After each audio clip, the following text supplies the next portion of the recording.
I want to share something with you.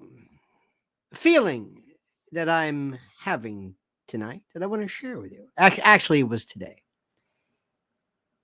And whenever I can do something to try to break through this wall of kind of pretend news stuff that we do, it's not really pretend, but I'm talking about the problems of the world, and you will normally in kind respond with some kind of reaction. Every now and then a real feeling comes through, a real good feeling. And I want to share that with you. I want to share this feeling with you. And I want you to grasp what I'm thinking. I want you to dig what I'm thinking right now. I got in the mail today a wonderful magazine from my high school.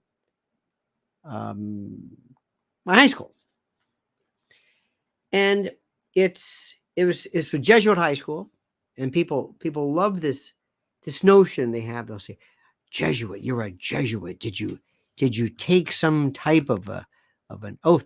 I didn't understand, nor was I ever even aware of the negative historical context that many people feel regarding Jesuits and whatever it is. But anyway, so it's a very beautiful magazine. It's a picture of the principal and they're wearing their vestments, and it's called Jesuit Perspectives. And it's very, very nice. Very, very nice. And inside I'm reading this, and they have these young men who wear basically the same things that we did. Blue blazer, khaki pants, standing the same way, arms folded in front, hands folded, hands clasped. There they are, the baccalaureate mass. And they have things about, oh, look, in our class, our football team took, the 4A title or division or whatever the hell it is. Oh, that's nice. Leadership. They learn leadership, which is very, very good. And they have these young men trying to go to college, and they do very, very well. Jesuit has an excellent academic reputation. A decade of service, young men giving a man for others. It's a very important phrase. And then they show their colleges, and then their the scholarships, and then the being in high school, and then you have the alumni, and then the alumni come and they meet with these people, and they say, this is what the world is, young men. This is what it's all about. This is the world. I thought to myself, oh God, don't tell them about the world. Don't tell them about the world. Make them think, and I say this in a nice way, but that this la-la land of happiness and innocence and homecoming and maybe your first girlfriend, or Friday night football games and all that stuff. Let them think it lasts forever, and let them think that somehow life mirrors that. But if you really want to tell them the truth, if you really want to prepare them, which is what they always say they want to do, that's not what you'll tell them. I want to tell you what I would say to them, and why I would never be asked back if I wanted to prepare them for what the world is. Because to me, there's no excuse for anything short of the truth. It's not this particular, it's a great high school. It's about school in general. Please listen carefully. Please subscribe to the channel. Please like the videos. And please, before we begin, listen carefully to our most critical and important sponsor. Dark clouds are gathering as markets shudder. Stocks are sinking, currency stumbling, fear and uncertainty reign. The Middle East, Ukraine, Taiwan, the debt, it's endless. Yet one asset stands firm: gold. In crisis after crisis, gold is there in the background. Its enduring value guards against loss, like a missile shield against incoming. While paper wealth burns, gold persists. Shield your savings against looming threats: war, recession, contagion, and avoid the frenzied panic of the unprepared. Take control in the chaos. Fortune favors decisive action. Get hold of gold now before it's out of reach. And right now, Noble Gold Investments offers a free 5-ounce America the Beautiful coin with every new IRA. Claim your free coin today to secure your financial future. As this new storm gathers, panic looms. And some of the places you were thinking of for your money, well, they don't look so clever anymore. Secure your future against disaster now. Open a Noble Gold Investments IRA and claim your free bullion coin today. Go to LionelNationGold.com. That's LionelNationGold.com. LionelNationGold.com, the only gold company I trust. And remember, there's always a risk of investment and there's no guarantee of any kind. I'm a realist. I told you that before. My belief system, my politics is realism, and it sounds like kind of like a, well, no kidding, but believe it or not, that is a word, and it means something, and it's very, very unhealthy for people. It's it's not a good thing. And I was thinking, as I'm watching these young men, and this very, very nice story about they're going out into the world. What would I tell them? What would I tell them? What would I say? And the thing I would love to say is this feeling that you have right now, this sense of innocence, this sense of goodness, this sense of you can do whatever you want and whatever. It's not real. It's not real. This is they want you to think this as long as possible, but it's not real. I remember the first time I really came up close and personal to a murder, a real bad one. And like most people, I mean, I knew there were murders before, and I knew there was stuff, there was things that there was no internet. There was no faces of death. There was really nothing. It was just kind of, I didn't really know what, I mean, I saw John Dillinger, on a slab, or Bonnie and Clyde, maybe some war pictures every now and then, but I really didn't know. Well, I got the chance to see a story. Thank you, Mr. Bogart. Here's looking at you too, my friend. Thank you so much. This was a case of a machete killer. And this guy walked in, found his estranged wife, I believe, in bed with her husband, or what was it? He crept in, had a machete. By the way, he was so good with a machete. He was like a landscaper. He was Cuban or Puerto Rican, I forget. But he used a machete to edge, like an edger. The guy could do a bris on a flea in midair. He was so good with this machete. So he walked in. She was on her back, sleeping. He caught her right around here, almost decapitated her, as close as you can get. But here, and I never really was familiar with layers of fat and adipose. It was very, very clear pictures. And her boyfriend, who was there, he was sleeping up. This guy caught him here and missed. Interesting. Or maybe he didn't miss. And the blade got here between his nose and his lip, in this part of the mandible or the jaw right here. And he had a hard time getting it out because it was stuck. It was like, pop this out. And the guy had a weird, not a Joker scar, but a very pronounced, for the rest of his life, he saw this scar. It was the first time that video cameras were available. Didn't really have video cameras then. And I remember there was a deputy was going through the house at the time to show what this looked like. And he said, "You see the red carpet?" He said, "Yeah." He said, "It's not carpet. It's not the carpet. That's her blood." If you've ever given blood before, you've been to a blood bank, you've had maybe a pint. Maybe you've given a pint. Usually a pint, I guess. That doesn't hurt you. You get up, have a little orange juice, a cookie, and you're off to work. Back to driving, everything's fine.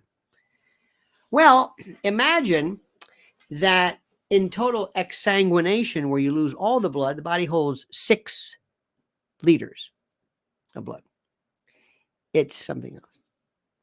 And I looked at that picture and I never saw that in my life. Never saw it. Never saw the testimony, worked with the lead prosecutor. I'm just thinking to myself, wow. Wasn't gross or anything like that. Lionel merch. And it taught me that there's this other side of life. And this isn't the only one. There were others I found out later on that you never hear about. And I would venture to say these wonderful people who teach these young men, I don't think they bring those people up. But they're there. And you don't understand goodness unless you understand this. And the guy who did this wasn't that particularly a bad guy. He didn't really have a criminal record. He didn't really do anything. He just, for whatever reason, lost it, or I don't know what happened. But he did it. I don't think he did life. I don't think he did the electric chair. We had the electric chair then. Anyway. And so I didn't understand good until you see that. So there's these young men and they're graduating, they're out. And I would love to be able to tell them. Now understand something. When you're out on a date and you're enjoying the Friday night football game and you're doing all the stuff that high schoolers normally do. I sort of did. I didn't get the Friday night football thing. I didn't get that. I thought, this is the worst. This terrible marching band. It was horrible. Robert Klein had the best line. He said his marching band was so bad that when they played the national anthem, people from all different countries stood up except the Americans. Anyway, so I said, but remember this, as we speak, there are people in a place called Israel and Palestine or Gaza, and they have some of the smartest minds in the world devoted to killing as many people as possible of the right group. And they both claim to be religious. And these people could pick up the phone, call each other and say, that's it. No more. And it's over with. It's over with. But they don't want it. They want more than anything to kill the other people. And you see, one of the things that these wonderful people do, and God, I've always had warm place in my heart with the priests and the Catholic priests, and they're praying and they have God is not going to intervene at all in this at all. God has nothing to do with this. God says you're on your own. You want to kill each other? Go ahead. Because each side is praying to their God that they get to kill the other side because they think they're right. As we speak, right now, as we speak, there are people saying, if we put the bulldozer in here, we can take the building. Can you take this building out? Yeah. What's the best way? You're going to run you're going to send the round in this way? Yeah. Okay. Did we announce to the folks to leave? Yes. Okay, good. Make sure. Are they there? Think so. Okay, well, but that's their home. Well, that's the way it goes. You got that? Yeah. Because Hamas said, okay, good. And Hamas says, when Hamas trained with their paragliders to take as many hostages as possible, to kill as many as possible, but they needed hostages because you can't negotiate with a dead body. And they planned this. They planned it and they trained, and they're considered heroes. Both sides dedicated to killing each other. To killing each other. You understand this? This is the thing that, and while I appreciate all this great stuff and trying to make young men of the future and all this, they have no clue of the world they're getting into. This is La La Land. This doesn't exist. They talk about religion all the time, and no, there's no bolt of lightning that stops this. There's no interruption of death. Nothing. No intercession, intervention, interruption. Nothing. It never happens. You can do whatever you want. You could go out and you can be the worst serial killer, and nobody, no angel will stop you, no goodness, no God, nothing. Nothing happens. Yet they devote their lives, everybody, to this understanding that if you ask it for the right way, there will be some kind of intervention, and there isn't, because the world is horrible. These people are terrible. Sam Shizer says Richard Nixon was a great president. Prove me wrong. Can't. He was a great president. One of the best. You see what's happening with this? There is no such thing as a meritocracy. There is no such thing as a meritocracy. Matthew Perry died in a $49,000 a month rental. He lived in a paid $49,000 a month. Was he a great actor? Not really. There are other actors who are better than he is. Better. Did they come anywhere near his money? No. Is there a meritocracy? He might think so. No, there isn't. We have an election coming up. Is Donald Trump going to win? I'm not so sure today. Is goodness going to win? No, not really. Do the people in Washington, do they want to do good things to help the country? No. They're there for themselves. They're there to support and to promote their own a particular worldview. It's about their own thing. Don't they want to help people? No, absolutely not. No. I mean, they say they do, but that's what you have to do when you run for office. You have to tell people, you have to hope to God that they believe you when you tell them this line of shisa about how you're going to help people. And when in fact, you're really not going to help anybody. You're not going to help anybody at all. You got it? You understand what I'm saying? You're not going to help anybody at all. Sorry. This world is so horrible. It is so beyond horrible. You can't even put it into words.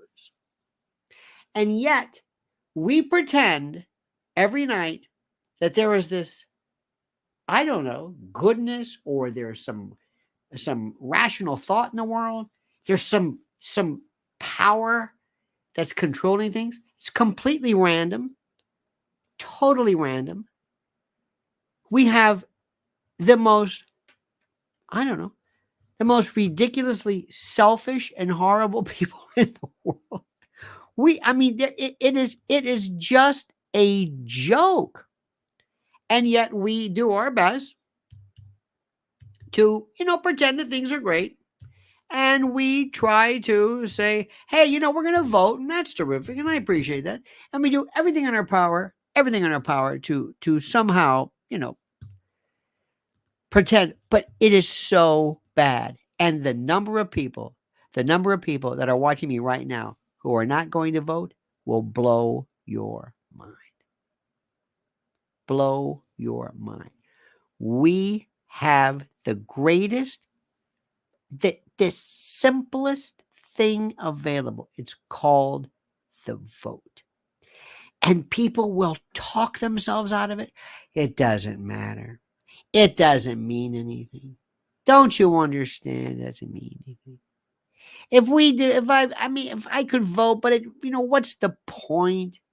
It's a waste of time. And they'll talk themselves out of it. They talk themselves out of getting in shape or eating the right food. They will talk themselves out because basically people are indolent, sedentary. They're lazy. It's absolutely true. I'm telling you, it's fascinating. And I would tell these young people, you can go out in the world, but this is what you're going to meet. You're going to meet people who just don't care about anything, nothing. This is a joke.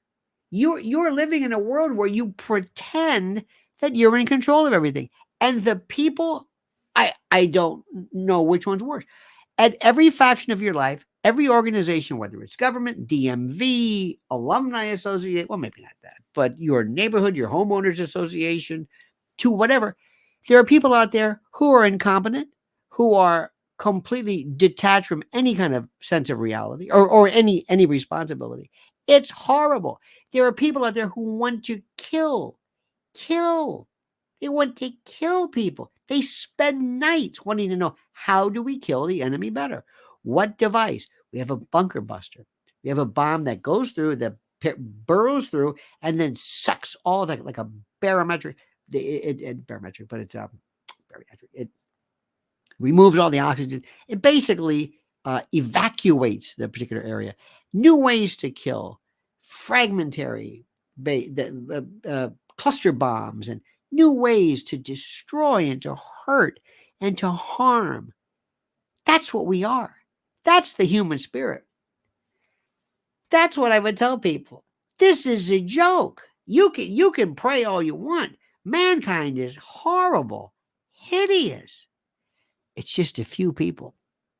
And the best part is, all of the people who are in charge, all the people who are left behind, could change everything if only they cared.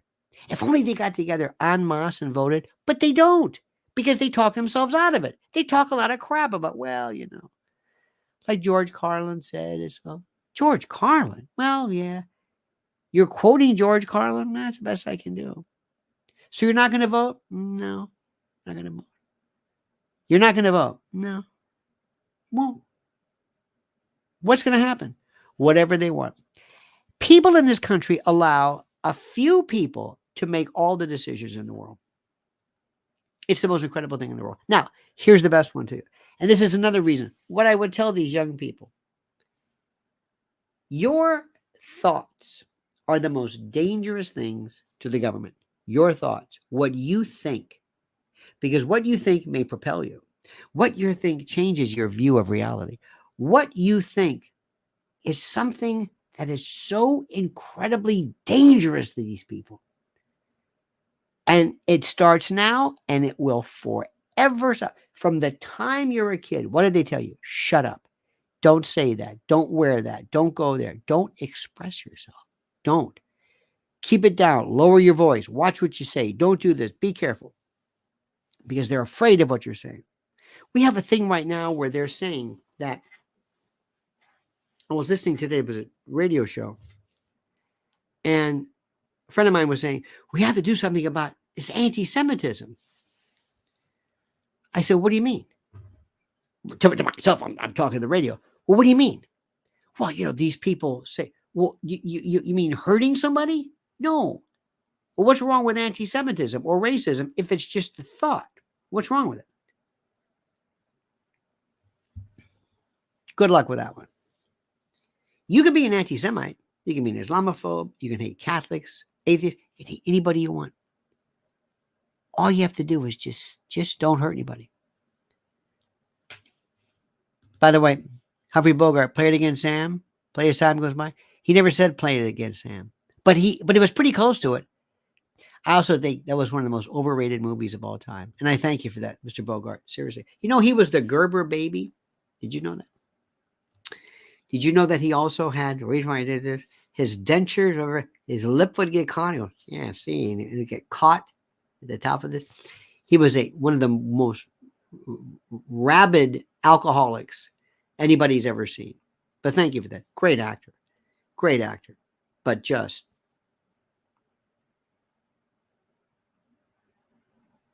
Today, Bibi announced he might be issuing or might be involved in a temporary of sorts kind of a slowdown. Did you hear this? Did you hear this? Kind of defeats the purpose. What does that mean? Slow down. What do you mean you're going to slow down? Slow down? Slow down what? What do you mean slow down? You're going to pump the brakes? I would say to them, see what he's doing? He's getting negative. He's getting negative stuff. He's pumping the brakes. Did we ever pump the brakes in Vietnam? How do you pump your brakes in a war? What do you do? Well, it's not pumping the brakes. I'm letting people get out. You're letting them get out now? You should have done this before. What's the matter with you? See, they don't understand what this war stuff is. I want everybody to see it. I want you to see what it looks like when you pull a kid out of rubble. I want you to see this. I want you to see when somebody holds somebody up and says, guess what this was? This was a kid. Look. And it looks nothing. That's the thing about death, which always fascinated me, especially accidents, car accidents. They ended up in contorted ways. They don't even look human. They look like mannequins or something. I want people to see that. I want people to see that. But they're not going to let you see that because that would be the truth, and that would get in the way of stuff. You know, when I was 16 years old, I think I told you this. Took this great class called Driver's Ed from a guy named Jack Baldwin. It's called Safeway Driving School.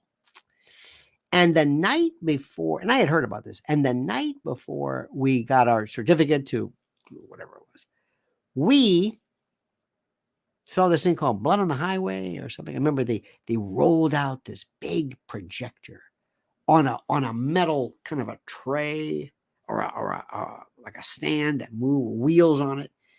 And you know, the light, I love to see the light with the dust to realize to these strong. Oh my God, there's so much dust. Look at the dust. And you see this 5, 4, you know, and then you would see these black and white grisly photos of God. It was just awful. I thought it was fascinating. And the theory behind it was we didn't want you to think that driving was la la land. Like you don't want graduate students to think everything's going to be beautiful because it's not. There's some pretty awful stuff there. You can have your fun, but understand what's out there. This is what happens when you run into a wall at 100 miles an hour. This is what happens when you're drunk driving. I remember the one I'll never forget was a guy who was driving, and he had big telephone poles. He was ferrying them about. And I guess when he stopped or whatever, a telephone pole went through him. Was impaled by a telephone pole. And I don't think I don't have to worry about that, but it made quite the impression because it showed you the truth.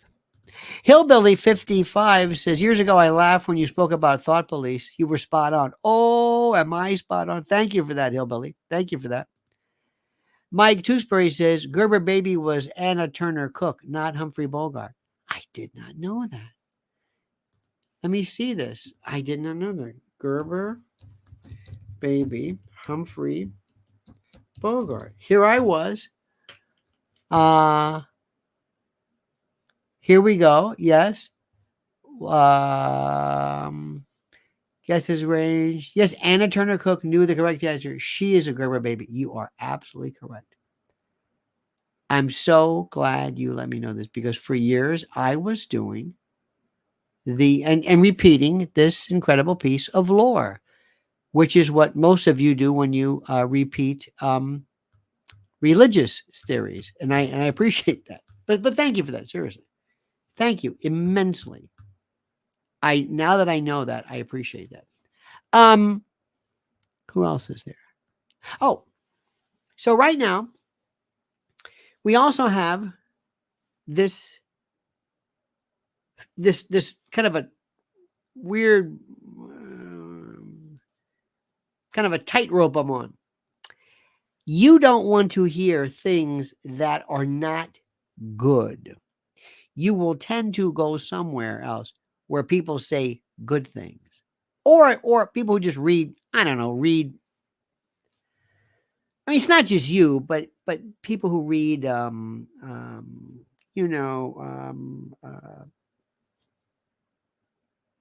Headlines and stuff like that. And nobody really wants to hear this. So I got into not an argument, but a friend of mine said, did you see Trump last night? I said, okay, yes. Wasn't he great? I said, what do you mean by that? Well, wasn't he great? What was his goal? What do you mean? What was Trump's goal? What was he trying to accomplish? Why was he there? Couldn't answer the question. I said, was it to amuse you? I sound like Joe Pesci. Was it to please you? What was he there for? What was he there for? Tell me. Couldn't answer the question. Couldn't answer the question. He was there to pick up new voters. He was there to pick up new voters.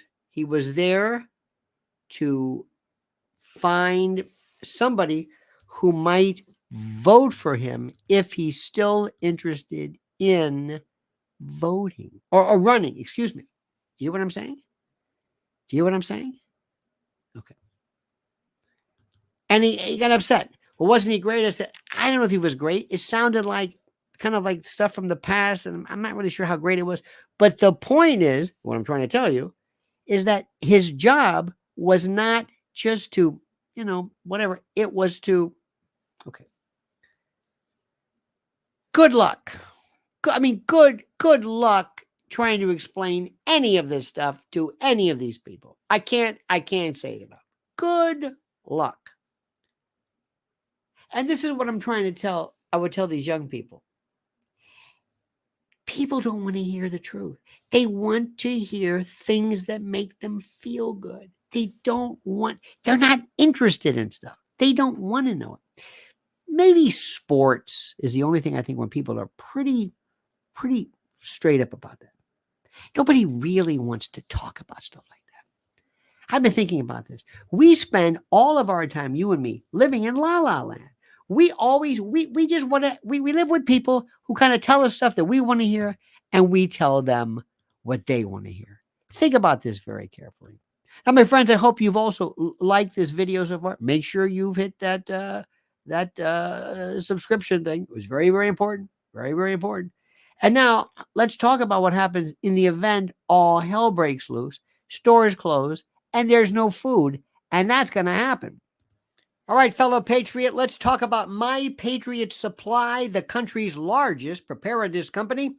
And it is more than equipped to stock your shelves in times of emergency. You can ditch the canned vegetables in the box, pasta and the banana chips and the jerky. Their best-selling 3-month food kit provides delicious breakfasts, lunches, and dinners that last up to 25 years. Now, these meals offer over 2,000 calories every day, with a balance of protein and carbs to keep you fed and ready to go in the event of an emergency. Just add water and heat, then eat. Start or strengthen your food supply with this 3-month food kit from My Patriot Supply. So go to preparewithlionel.com to get ready. Preparewithlionel.com. I'm going to say it again. Preparewithlionel.com. Go now. That makes sense. Completely makes sense. As we speak right now, this is the most important thing in the world. As we speak, the world is falling apart in levels and in areas that I cannot even, I don't even know where to start. Let me ask you something. Right now, I'm going to ask you, where is, in your opinion, the most important and critical place for people to, how do I say this?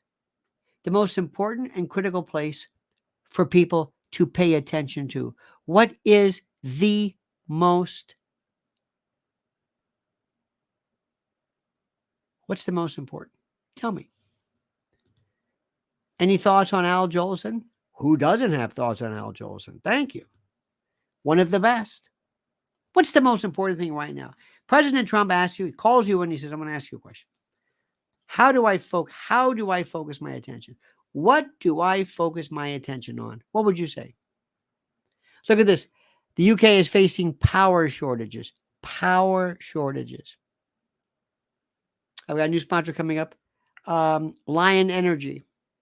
For basically, generators and supply. Because that's going to happen right now. Edie Crowley says children. You could forget children. Nobody cares. We see right now people who like to use children as kind of like a platform to kind of push their own agenda. Work outward from yourself.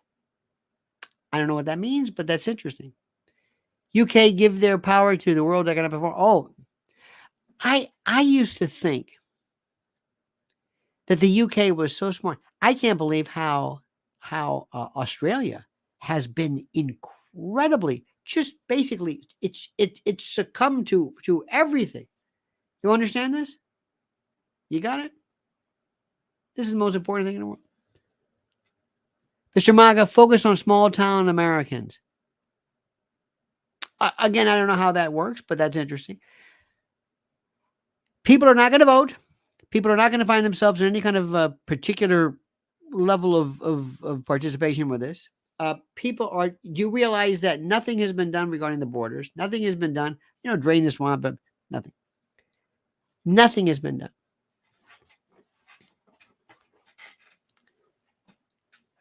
I'm going to try this way, okay? Nothing, there is nobody in our corner. They're talking again about maybe we can get Hunter Biden on something. That's not going to happen. I'm telling you, dear friends, and I want you to realize this. I just grasp this. Once you grasp it, let me know. We have nobody fighting for our side. We don't. We have people who are trying to become president, but nobody is fighting for us. We are on our own. Washington, local elections are different, local politicians, but Washington cares nothing about us. It's worse than anything you can imagine. That's all I'm going to tell you. I want you to think about that. Just think about this. Remember what I'm telling you. And I've been thinking about what I would tell young people today. It is so, you have no, we are in, this is like Ed Land or Ed World or Ed, whatever that movie. I mean, we just pretend that we're doing things, that our words mean something and that things are being done and that nobody's on our side. We need something really, really drastic. And that which is drastic, we can't say now. Don't want to say it here. Because, well, people wouldn't understand. I say it on my private channel about some stuff that I think we need to be done. And it's not at all outrageous. It just makes sense. All right. So anyway, dear friends, I want to thank you. You have a great and a glorious night. Do something fun. Watch a great movie. Watch an Al Jolson or Humphrey Bogart movie. Go back and learn some stuff. Listen to some great lectures. Take it easy, because understand something. And by the way, sorry, I'm the Gerber baby. See, thank you for that. But thank you for this. But understand what we're saying. This is important. And I just want you to leave you with this. Just remember what I'm saying. You ain't seen nothing yet. Because right now it appears, if everything seems to hold true, the Democrats are going to win again. Again. Think about what I'm saying. We just saw it in the dry run the other day, and nobody's talking about this. Okay? Just imagine. And the next 4 years with a vengeance, with Gavin Newsom at their helm. Okay? Who stands for us? Who is it? Is it Trump? He seems to be busy with his court stuff. Does he really have the ability to handle this? Can he focus? I don't know. Sometimes I doubt it. And then again, it's not his fault. So you think about that, dear friends. In any event, thank you so much. Have a great and a glorious night. Okay? Do something fun, because it's bad. It's bad. But make sure you vote. All you got to do is tell me you're going to vote. We'll see you tomorrow. Same bad time, same bad channel, 8 a.m. Eastern time. Until then, remember, the monkey's dead. The show's over. Sue you. Da-da.